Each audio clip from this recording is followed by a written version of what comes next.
So what is Satan? Satan Satan is a lot of things to a lot of different people.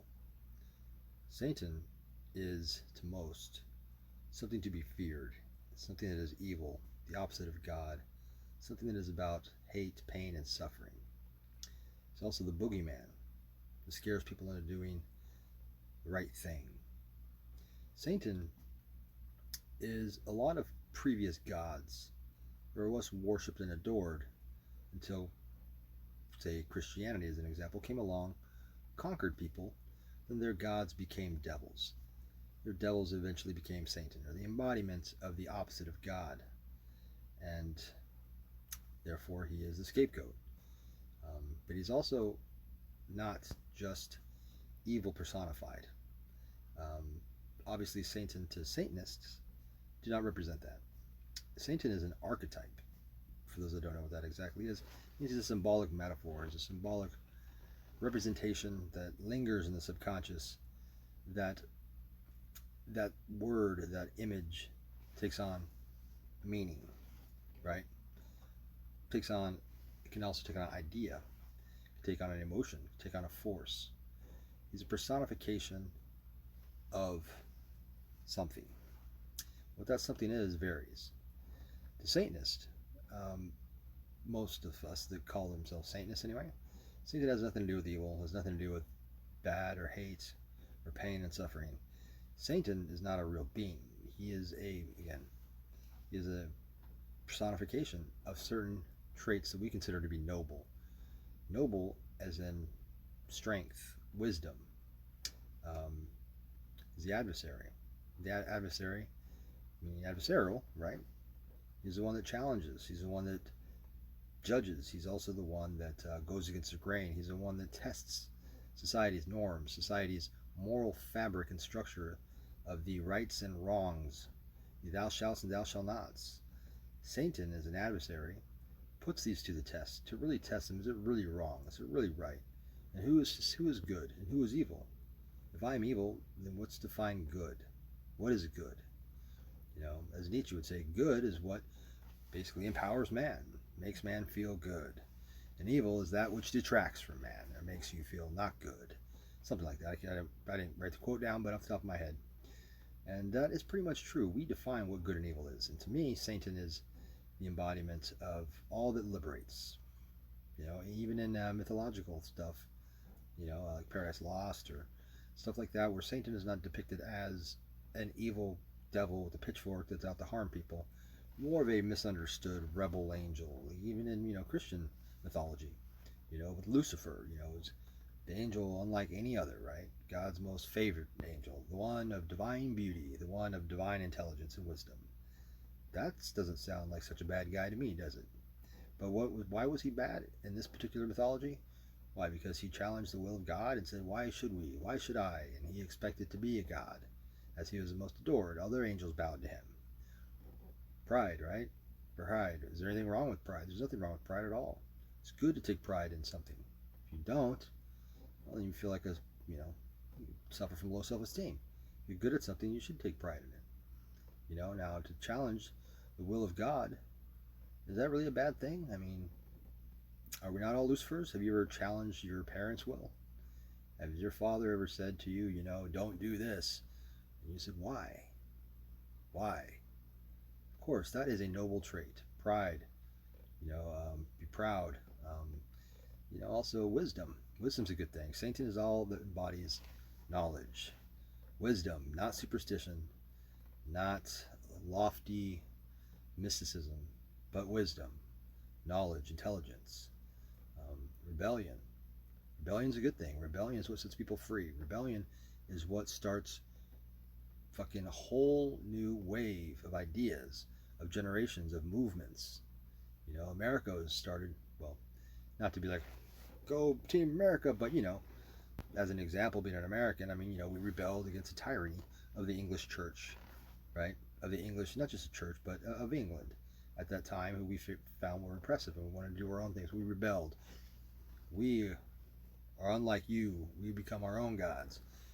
So rebellion, there's nothing wrong with rebellion at all, so long as it's, if it's directed. When it's total anarchy, even that can be good sometimes. But What else is Satan? Satan can be strength. I mean, can you think about to be the most hated person in the world?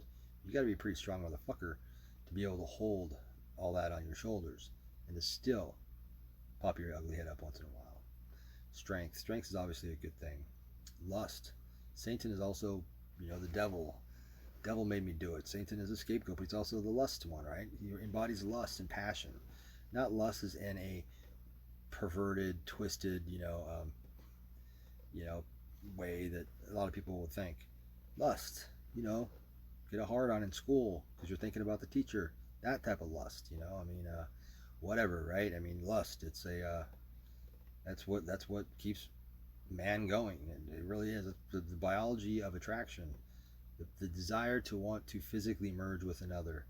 Lust, I mean that where do I start? Is anybody saying that lust is bad? Not at all. Not at all. Of course, all these things can be bad if you pervert them and twist them, sure. But I'm talking about the core of these values, the core of these desires and strengths. We also seem to represent individuality. Once again, all these angels were cookie cutters just obedient to God, right? No real character, no real thought, no real independence of will. Satan comes forward and says, I am like no other. I am the one. I think it was in Milton's Paradise Lost where he says, I shall become my own God and put my heaven above your stars, or something to that effect, right? There you go. Pride, strength, wisdom, individuality. I mean, Satan represents all of that. Strength, lust, passion. So Satan, to a Satanist, and to most of us, including myself, is not a real being, but he's an idea, he's a concept. Satan is also a force, the force that liberates, the power that pushes things forward, the power, as Jason King said, adapt or be crushed under the will of satanic progress. Satan is the wheel, and it is always going forward. It creates, it destroys, but it always moves. And with that, always expands and always creates and takes down what is not relevant, what is not needed. Satan is the epitome of evolution. He is the apex of humanity, of any great life. Satan is.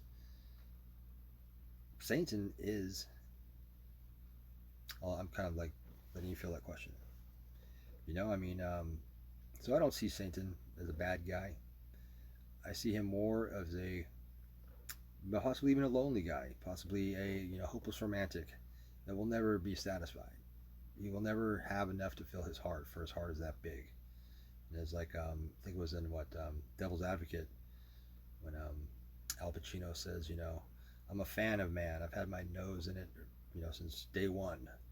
And that is Satan. Satan has always been a fan of man. Satan is, in my opinion, man's God. We are the carnal. Satan represents carnality, the mundane, the base, the raw, the unperverted, the dirty, in the sense where it's, unrefined, so to speak. Satan can be a lot of things. He's a seductor. He's a seductor, right? He's the one that seduces. He's the one that tempts, the ultimate tempter, right? Who tempts people, who tempts you with the promise and the possibility of something greater, of something better, of something more desirable than what you have, to make you strive for something better, and that's a good thing, right? You get content, you get complacent, you get lazy. Satan might be the one who says, no, you can have more, you can have better, you can do better for yourself. So Satan is not a bad guy.